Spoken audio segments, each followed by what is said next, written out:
Richard Mabey presents. Hello, YouTube friends. This is Richard Mabey with Richard Mabey Presents. It's Wednesday morning, September 27th, 2023. And I'll put this up either tonight, late tonight, or tomorrow morning, being Thursday morning. Um, today, today is a very special treat. Going to take a look at one of my pride and joy Batman comic books, um, Shadow of the Bat number 13 from June of 1993. And it seems like yesterday I just bought this comic book. Time is so strange. I bought this comic book in Lake Hiawatha at a comic book shop known as Funny Books. And it's right on the main street of Lake Hiawatha. And I think the comic book store is still in business. It's called Funny Books. If you go there, if you go to Funny Books, please tell them that you heard about them through Richard Mabey Presents, if you would, please. So Batman Shadow of the Bat, the title of this story was The Nobody. There it is. And I still have it. I read this comic book only at my desk, and I would lie it flat. So you're never supposed to say, supposedly you're never supposed to say mint condition. You're supposed to say near mint condition. But this comic book is my humble opinion. I'm not a professional comic book grader, but I would say this comic book is mint condition. It's a more more of a stern Bruce Wayne. He, you know, back in the 50s, it seemed that Bruce Wayne was about 20. You would say he's about 23 years old, and in this issue, the Shadow of the Bat issue, they have Bruce Wayne being more like a man,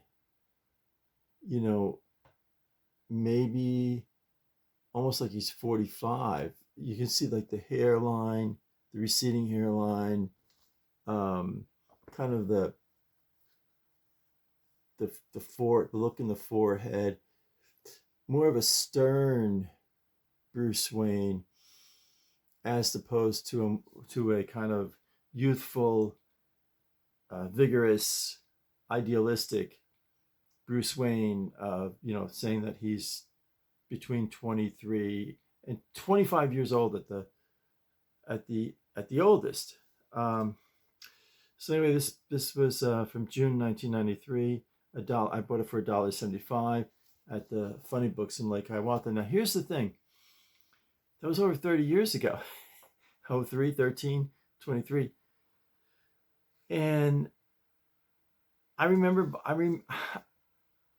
it's weird. Time is strange. I remember, buying this comic book.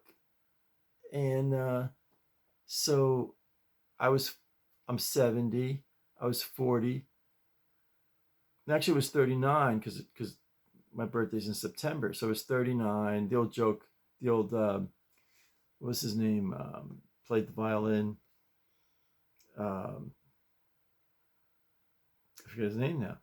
But the old joke, I'm 39 forever, So that was at that time the Coneheads movie was playing in theaters, and Stephen King, The Dark Half. I don't remember that film, but kind of a creepy kind of thing. So take a look at this comic book here. It is set aside from. It's sort of simultaneously in the Batman detective series was Nightfall, where Bruce Wayne Batman gets crippled. The Nightfall series. I had mixed feelings about Nightfall. Um, it kind of, I don't know. I didn't like the idea. They had, I think his name was Jean Paul, and he's supposed to be French. And he took over as Batman, and he had like kind of Wolverine claws coming out of his knuckles, and it was sort of like kind of like a, I hate to say it, almost a Wolverine, a wannabe Wolverine, and I couldn't understand it. And he was more violent than he was more mean spirited than Bruce Wayne Batman. He was and and and he had a conflict with Tim Drake, who became the third Robin, and it was uh, uh, um, yeah, yeah, Tim Drake was the third Robin, and so it was just kind of, you know, um, and then Dick Grayson as Nightwing. Dick Grayson had a conflict with this new Batman, and I think they did it for about a year and a half, and then they brought Bruce Wayne Batman back. But simultaneously, Shadow of the Bat continued as Bruce Wayne Batman. Let me see if I kind of. I just wanted to make a point here. Um,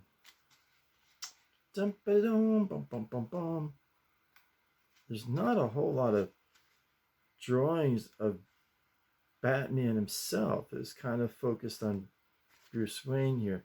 Let me see. I just wanted to make, there's something really important here I wanted to show. Oh, Justice League Task Force.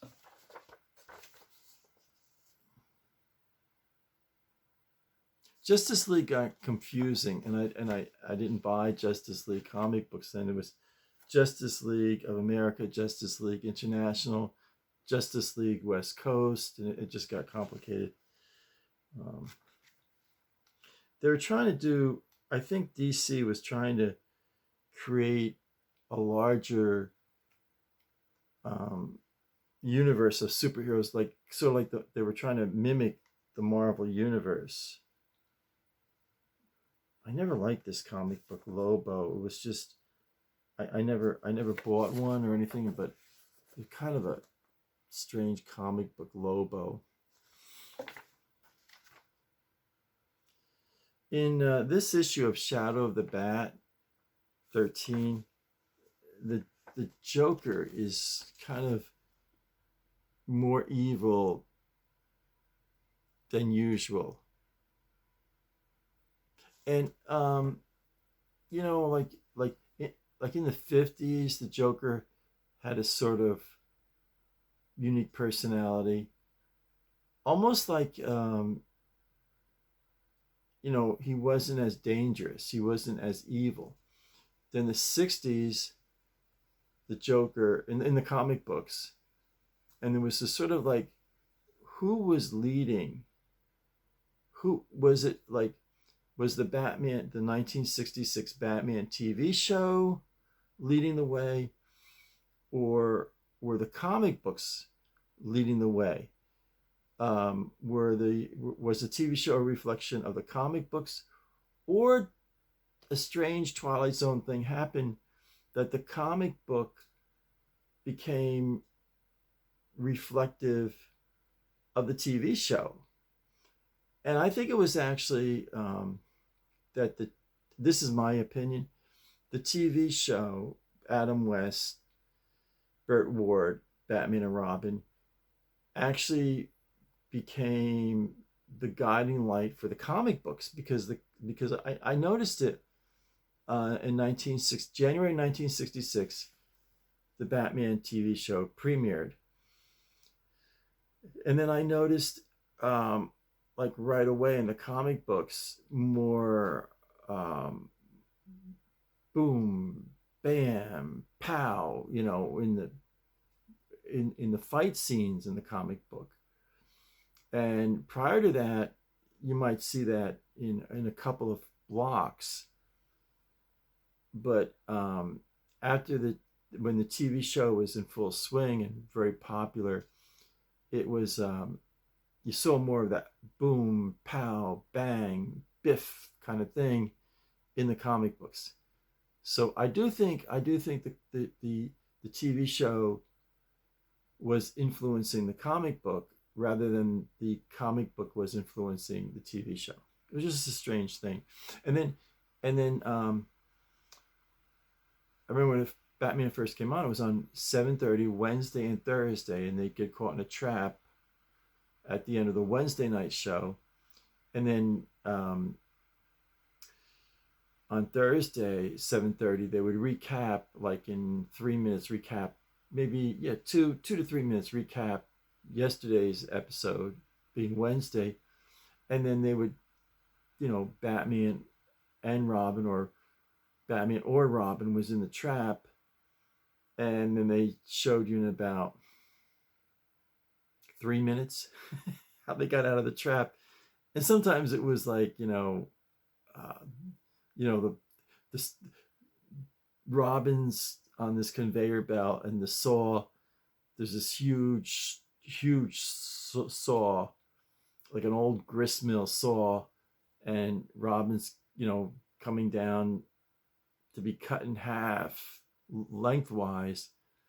And then there's a Gotham City has a blackout. It's just absurd. A totally absurd ways of getting out of the trap. So yeah. Now subscribe to DC and save money.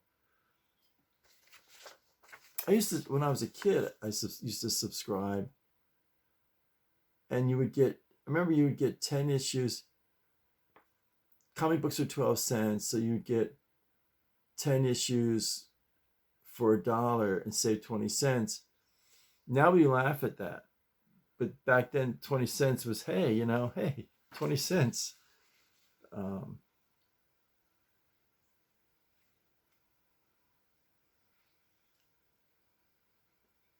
Shadow of the Bat, one of their qualities of specifically of Shadow of the Bat comic book is there wasn't like a lot of dialogue.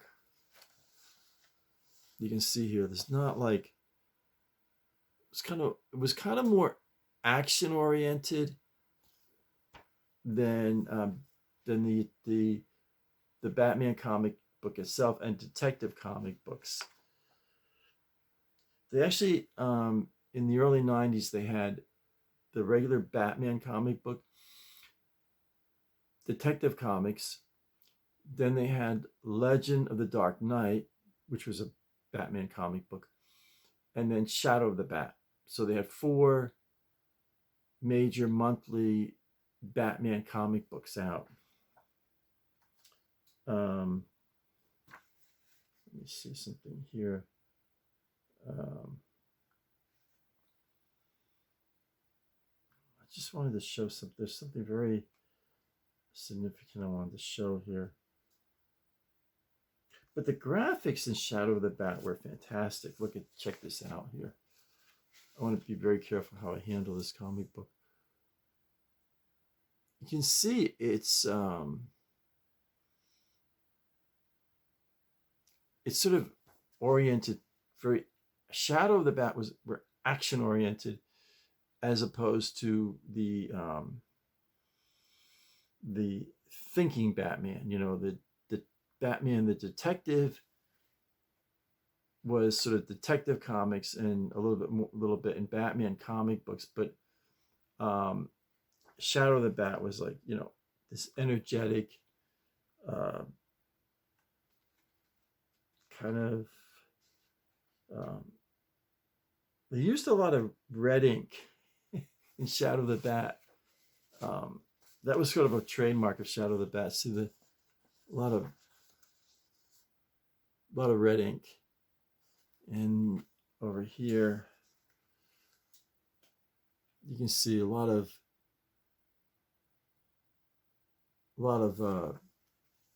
coloring with the sort of a dark red, you know, almost almost like a blood. I hate to say it, almost a blood red, you know.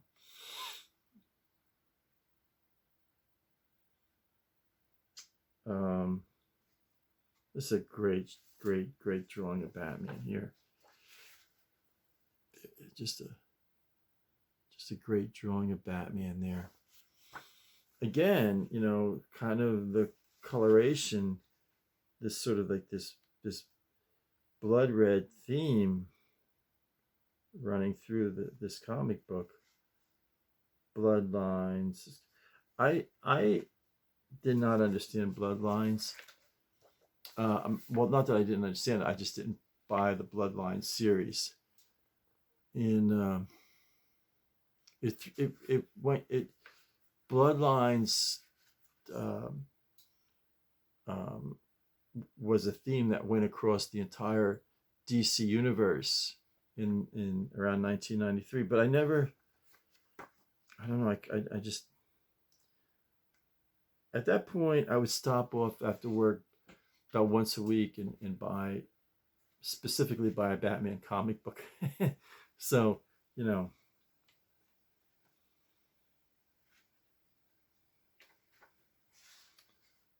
again, you can see this dominance of red ink, almost like eerie blood red, you know.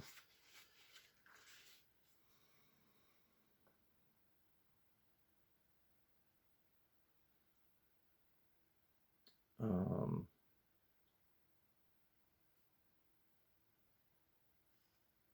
there's sort of this, what I liked about Shadow the Bat, there was sort of this, where does Bruce Wayne end and where does Batman begin kind of thing. You know, like there was this point where you can see that here's Bruce Wayne and here's Batman. Here's Batman being shot at by these thugs. And then you got, you know, in the page, this is a full page block. And then you've got Bruce Wayne looking over Batman, kind of very surreal, you know. Um, and in Shadow the Bat, it was as much about Batman as it was about Bruce Wayne. You know, of course, there's Bruce Wayne right there, but yeah, it was more Alfred Hitchcock, Twilight Zone kind of thing, like this. Like in the Batman comic books and detective comic books in the 90s, well, of course, there was Nightfall, where Batman uh, becomes crippled. You know, he gets his back broken by this, you know, huge thug guy. And, but,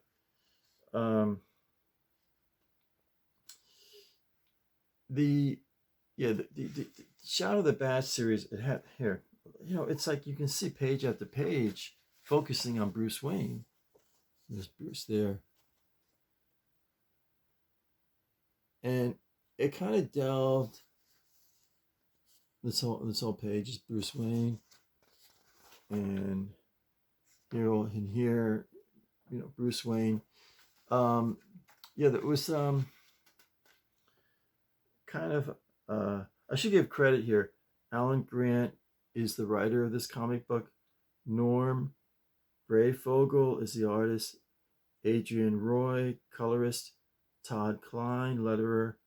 Brian Steel Freeze did the cover painting. Batman created by Bob Kane. Bob Kane's business deal with DC Comics. I've seen it in different articles or editorials on the internet or blogs that there is a certain agreement that the deal that Bob Kane made with DC, and I have a lot of respect for Bob Kane and admiration for Bob Kane, but it has been deemed as the dumbest business deal in comic book history. And what Bob Kane did, Bob Kane and Bill Finger created Batman, and actually it was more Bill Finger, the Batman we know from the Batman that arose in the 30s, was more Bill Finger's influence than Bob Kane. Bob Kane had Batman being more of a Zorro character. You know, it was going to be this kind of this swashbuckler, you know, Zorro kind of character, and it was Bill Finger who, you know, sort of focused the Batman that we know, the genesis of the Batman we know. And I don't know what it was. Bill Finger worked for Bob Kane or something. So Bill Finger is pretty much forgotten. You know, Bill Finger is just forgotten for the most part, you know. But Bob Kane made a business deal with DC Comics in 19. Here, you know, January 66, Adam West, Burt Ward, Batman Robin comes on TV. It's Batman is like top superhero, and Bob Kane pours his energy, his artwork into Minuteman, Minute Mouse, no, Courageous Cat and Minute Mouse. It's a limited series. You can get on YouTube. Just put Courageous Cat. And Courageous Cat, and they had the Cat Cave and the Catmobile, and it was sort of like he was recreating Batman through a cat, you know. And so so anyway, you began to see around 1967, I was in 8th grade, you began to see less and less Bob Kane Batman and various artists picking up Batman. So Bob Kane made the deal with DC Comics that he relinquished the rights or the legal rights or the ownership, the copyright of Batman, totally relinquished it to DC Comics, giving him no remuneration or what would they call that? Like, you know, where he's getting money in for their use of Batman. He relinquished that, totally relinquished it, in the condition that every comic book coming out with Batman, featuring Batman, would say Batman created by Bob Kane. So I'm sure